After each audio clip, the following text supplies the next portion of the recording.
Hello students and guests, I'm Chef Sam and I'm the culinary instructor for Buffalo High School in Buffalo, Wyoming. We are supported by Sheridan College in Sheridan, Wyoming. This will be our third installment for our virtual cooking school for class CULA 1515 Basic Culinary Skills. Thank you all for tuning in today as we review chapter 12 in our On Cooking textbooks on how to make broth-based clear soups and thickened soups using the processes that we learned in our previous online class on chapter 11, stocks and sauces. If you have your books, feel free to follow along with me. If you don't have your books, we're going to go ahead and be working out of the On Cooking Cookbook, a textbook of culinary fundamentals, 6th edition, and we're working out of page 255. If you don't have this book, it's available online. Students, you can go ahead and turn to the page we discussed, page 255, and we'll go ahead and get started. We are working with soups, so basically a little history. The variety of ingredients, seasonings, and garnishes you can use for soups is virtually endless, provided you understand the basic procedures for making different kinds of soup. Great soups can be made from the finest and most expensive ingredients, or from leftovers from previous evening's dinner, service, trimmings from the day's production. Soups are universally recognized as comfort foods in which seasonal ingredients can shine. Although fresh ingredients are preferable, the wise use of leftovers means a daily soup special can be an economical, practical menu item. This chapter applies to soups, the skills and knowledge learned in chapter 11, stocks and sauces. In chapter 11, we discussed making stocks, thickened liquids, using a liaison, and skimming impurities, techniques that apply to soup making as well. Here we discuss techniques such as clarifying consommes and thickening soups with vegetable purees. This chapter also covers guidelines for preparing garnishes and serving a variety of soups. So, before we get started on a recipe, a few characteristics of soup. Most soups can be classified by cooking technique and appearance as either clear or thick. Clear soups include broths made from meat, poultry, game, fish, or vegetables, as well as consommes, which are broths clarified to remove any impurities. Thick soups include cream soups and puree soups. The most common cream soups are those made from vegetables cooked in liquid that is thickened with a starch and pureed. Cream is then incorporated to add richness and flavor. Pureed soups are generally made from starchy vegetables or legumes. After the main ingredient is simmered in a liquid, the mixture, or a portion of it, is pureed. Some soups discussed in this chapter, notably bisques and chowders, as well as cold soups such as gazpacho and fruit soup, are neither clear nor thick soups. Rather, they are a result of special preparation methods or a combination of methods mentioned before. A soup's quality is determined by its flavor, appearance, and texture. A good soup should be full flavored with no off or sour tastes. Flavors from each of the soup's ingredients should blend and complement, with no one flavor overpowering the other. Consommes should be crystal clear. The vegetables in vegetable soups should be brightly colored, not gray. Ingredients added to enhance the soup's appearance, and flavor should be attractive and uniform in size and shape. The soup's texture should be very precise. If it is supposed to be smooth, then it should be very smooth and lump-free. If the soft and crisp textures of certain ingredients are supposed to contrast, the soup should not be overcooked, as this causes all the ingredients to become mushy and soft. Garnishes is an important consideration when preparing soups. When applied to soups, the word garnish has two meanings. The first one, the more typical associated with the word, it refers to foods added to the soup as decoration. For example, a broccoli floret floated on a bowl of cream and broccoli soup. The second refers to foods that may serve not only as decorations, but also as a critical component of the final product. For example, noodles in a bowl of chicken noodle soup. In this context, the noodles are not ingredients because they are not used to make the chicken soup. Rather, they are added to chicken soup to create a different dish. These additional items are still referred to as garnishes. So, Today we are going to be working on a procedure for prepared broth-based vegetable soups. We're on page 259, and this is just a few steps on when making a broth-based vegetable soup. Step 1, you want to sweat long cooking vegetables in butter or fat. Step 2, you want to add the appropriate stock or broth and bring to a simmer. Step 3, add seasonings such as bay leaves, dried thyme, crushed peppercorns, parsley stems, and garlic in a bouquet garni or a sachet, allowing enough time for the seasonings to fully flavor the soup. Add additional ingredients in step 4 according to their cooking times. For step 5, you want to simmer the soup to blend all the flavors. Step 6, if the soup is not going to be served immediately, you can cool and refrigerate it. And finally, step 7, just before service, always remember, add any garnishes that were prepared separately or that do not require cooking. And now we are moving on to our recipe of hearty vegetable beef soup, found on page 260. So we have a bunch of list of ingredients here for you, and this will produce a very wonderful hearty beef and vegetable soup. We have a few different ingredients that we're going to use today based on what's available to us and based for what the students have available to them at home. So I will run through those real quick and then we'll begin the process. So what we have here is we have our nice beef that we have chopped up. We're going to season that with a little butter and some salt and pepper. And then we have our mirepoix ingredients, which is carrots, we have celery, and we have shallots. We also have a little bit of thinly sliced turnips. And in place of the concassé tomatoes, I'm going to have used pre-roasted, flame roasted that is, tomatoes. Concassé we can discuss in a later video. I have here some thinly sliced garlic.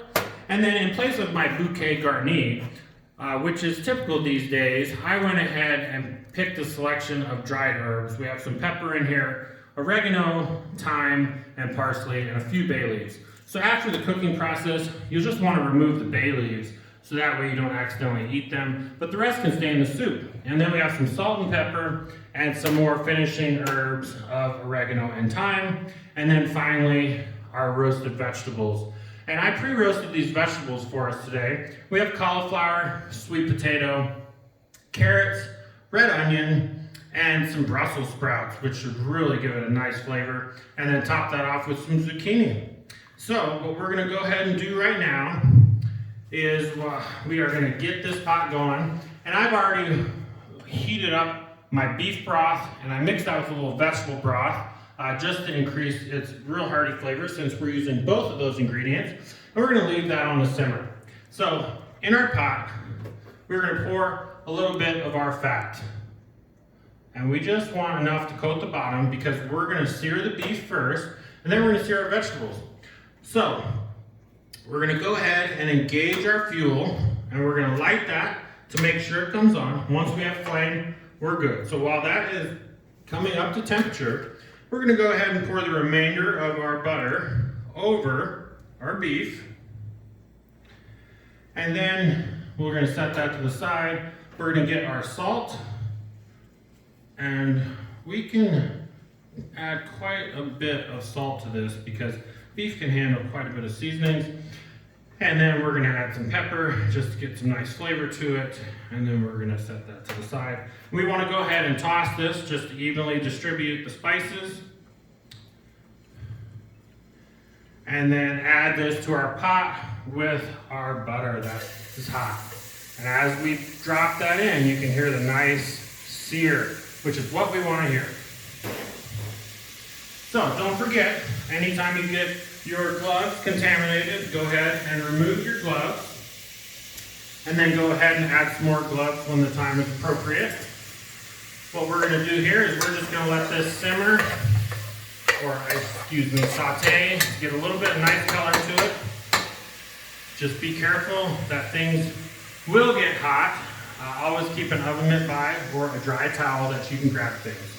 So as we wait for that, I'll tell you, so I just went to the store and I got some good beef stock. I did create my own vegetable stock, so you're welcome to create your own stock or any store-bought stock should be good.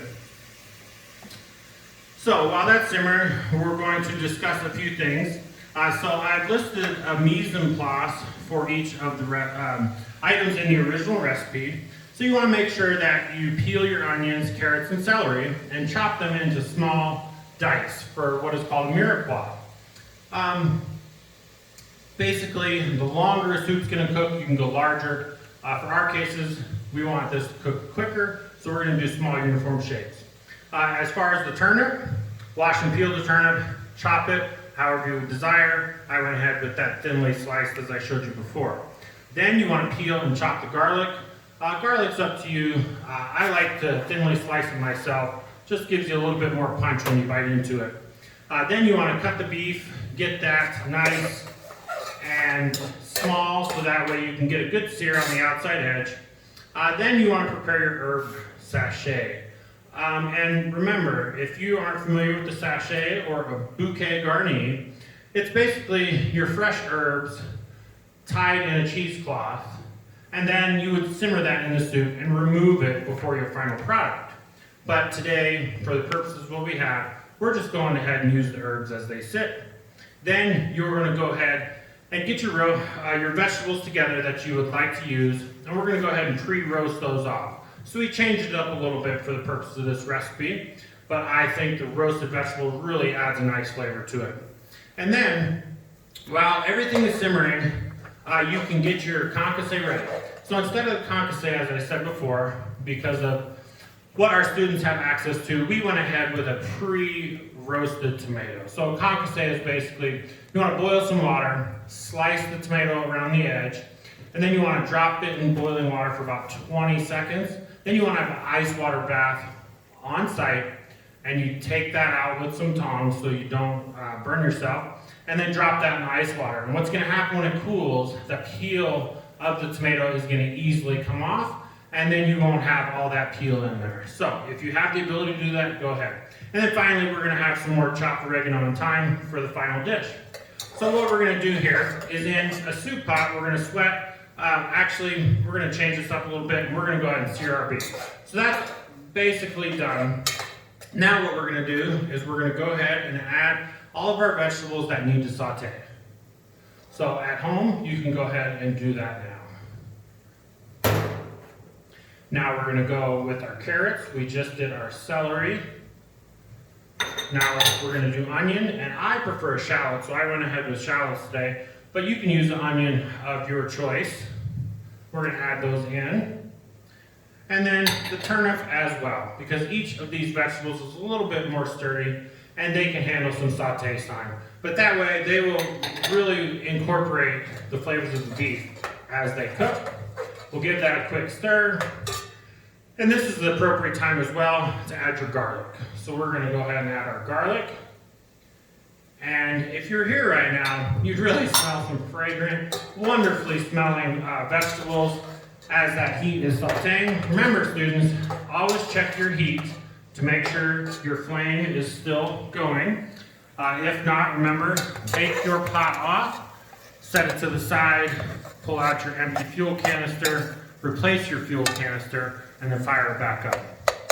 So we are going to let that sit for a few minutes. We're going to talk a little bit more about our recipe. So, basically, when you're working with soups, you want to always bring the liquid slowly to a boil. Reduce to a simmer and cook, skimming occasionally if you have a high fat content, until the main ingredient is tender and the flavor is fully developed. Carefully strain the broth through a china cap or a strainer, whichever you have on hand, and lined with a damp cheesecloth. This will help you skim out any impurities from your cooking liquid. Try not to disturb the flavoring ingredients as little as possible in order to preserve the broth's clarity. You want to cool it, store the following procedures for cooling stocks that we discussed in chapter 11. Or you can bring it to a boil, garnish it as desired, and hold it for service. So broth-based soups are often used as bases for familiar soups such as vegetable, chicken noodle, and beef barley. Transforming a broth into a broth-based vegetable soup, for example, is quite simple. Although a broth may be served with a vegetable or meat garnish, A broth-based vegetable soup is a soup in which the vegetables and meats are cooked directly in the broth, adding flavor. That's kind of like what we're doing today. Body and texture to the finished product. It adds body and texture to the finished product. Any number of vegetables can be used to make a vegetable soup. It could be a single vegetable, as in onion soup, or a dozen different vegetables, like Hearty minestrone. When making broth-based vegetable soup, each ingredient must be added at the proper time so that all ingredients are cooked when the soup is finished. The ingredients must cook long enough to add their flavors and soften sufficiently, but not so long that they lose their identity and become too soft or mushy. Soups that simmer too long can reduce in volume, concentrating seasonings, especially salt. So what we're going to do here now, this has been going for a few. We've allowed these vegetables to slowly break down. Now we're going to go ahead with our roasted vegetables, and I'm going to go ahead and add some gloves for this step. And what we want to do is, before we pour our broth in, we're just going to dump these roasted vegetables, and they're pre-roasted, so they're quite tender as it is, so we don't want to overdo it. But let's go ahead and dump those into the pan, being careful so that way you do not lose any of this wonderful richness. Alright, and then we'll set that to the side. And then we're going to go ahead and add our roasted tomatoes as well. So, once we have everything in the pot, we are going to go ahead, stir that up as best we can, just to let it incorporate. Some of those vegetables will hit the bottom, sear real nice, get some wonderful sounds going. And now we're going to go ahead and add our sachet herbs. We'll give one more quick stir. And then we are ready to add our broth. So remember, if it's quite heavy, go ahead and bring the pot closer.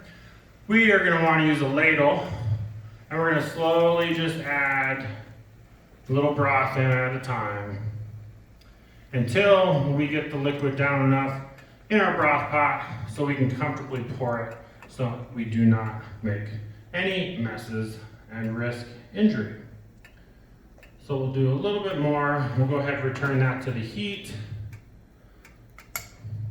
And holding the pot closest to the handle where the handle meets the pot, go ahead and lift it up, and you can pour into your ladle very slowly to try to keep it from running over the edge. And we're going to fill this up till about 1 inch from the top. So that way we allow for room when it starts to reach a boil. So we're going to go ahead and return our hot broth to our stove, but we're going to turn the heat off since we're done with it for now. Now, let's go ahead, give this a nice stir. This is smelling wonderful. So we are going to let this come to a boil while we go ahead and discuss the rest of the information on our soups. So, basically back to broth-based vegetable soups. They're made by ingredients directly in broth. They're not as clear as plain broth, but appearance is still important. When cutting ingredients for the soup, pay particular attention so that the pieces are uniform and visually appealing. Small dice, julienne, bâtonnet, paysanne even. Those cuts are the recommended cuts, but if you're not as skilled, you can go ahead and try any shapes that you desire, but try to keep the uniformity in mind when you do that. Broth and broth-based soups are naturally low in calories and fat, so they often make ideal healthy menu items. A wide variety of vegetables can be added or substituted in this recipe. If leeks, rutabagas, parsnips, or cabbage are used, they should be sweated to bring out the flavors before the liquid is added. Potatoes, fresh beans, summer squash, and other vegetables that cook more quickly should be added according to their cooking times. Seasonal leafy greens such as turnip tops, dandelion greens, or arugula can be shredded and stirred in near the end of cooking. Rice, barley, pasta garnishes should be cooked separately and added just before service. To make a vegan version of this soup, use vegetable stock in place of the beef stock and substitute a mixture of diced sauteed mushrooms and other vegetables for the diced beef.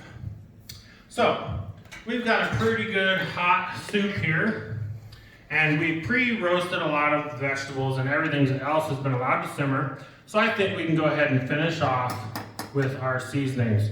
So here's where we're going to take just a little bit of salt. We're going to go ahead and season that to our liking.